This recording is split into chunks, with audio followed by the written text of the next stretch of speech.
Infinite Mini Golf released for PlayStation 4, Xbox One, Nintendo Switch and Steam last July, and with it being a very tame, family-friendly mini golf game, the title was assigned an E for Everyone rating by the ESRB. However, a few weeks following launch, the title was then mysteriously reassigned with a teen rating and was also pulled from sale on the Nintendo eStore. There was a lot of confusion over what happened, but the creators Zen Studios eventually helped fill in some blanks over on Twitter, where they explained that a poster in one of the level's backgrounds caused the age increase and that they were working on removing this. The level was then investigated by Kotaku, and it looks like they have now found the offending poster. Here's a full screen shot of what is believed to have caused the issue, and here it is zoomed in. If you haven't spotted it already, you should be able to see a large demon with several female demons around its waist. It seems very likely that it was this that caused the game to get rated teen for suggestive themes. Also, here it is again from another angle. Kotaku have also obtained a statement from Zen Studios' Vice President of Publishing, who explains, "Yes, the game was pulled from the eShop in North America due to the inclusion of some artwork that was placeholder,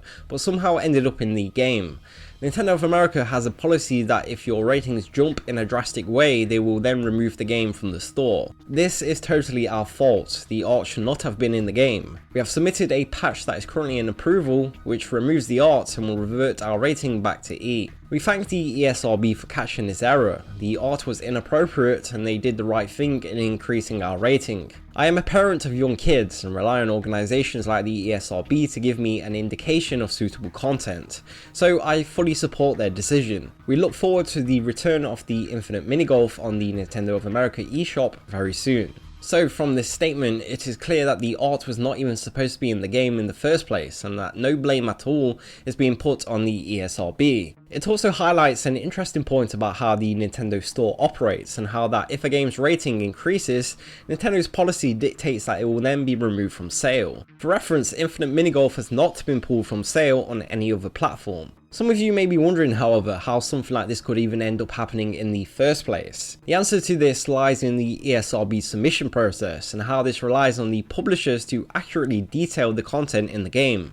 rather than the ESRB actually playing the game themselves and scouring the full thing for anything that could be inappropriate. The ESRB website details the submission process in detail and explains how there are two different processes depending on whether the game is released physically or digital only. For physical releases, publishers are required to not only fill out a questionnaire about the game's content, but also create a DVD highlight reel which displays all key parts of the game. From this we can see that if a publisher was to mistakenly forget to include something, then errors like this would be bound to happen. However, this isn't exactly what happened here. You see, Infinite Mini Golf was only released digitally, and this has a much simpler submission process. For digital titles, publishers are only required to complete a short multiple choice questionnaire, and a rating is then automatically handed out based on the answers selected. This process is all very simple and automated, and was created due to the increasing number of digital games and apps. It would have been through this method that Zen Studios didn't disclose the placeholder poster. What isn't known though is how the ESRB became aware of the content in question. It's possible that a player saw the poster and complained, but the ESRB has not currently commented on this. Whatever the case, the poster is now being removed and the age rating should soon be back to its original E rating. Furthermore, the title should soon be available for purchase again on the Nintendo Store.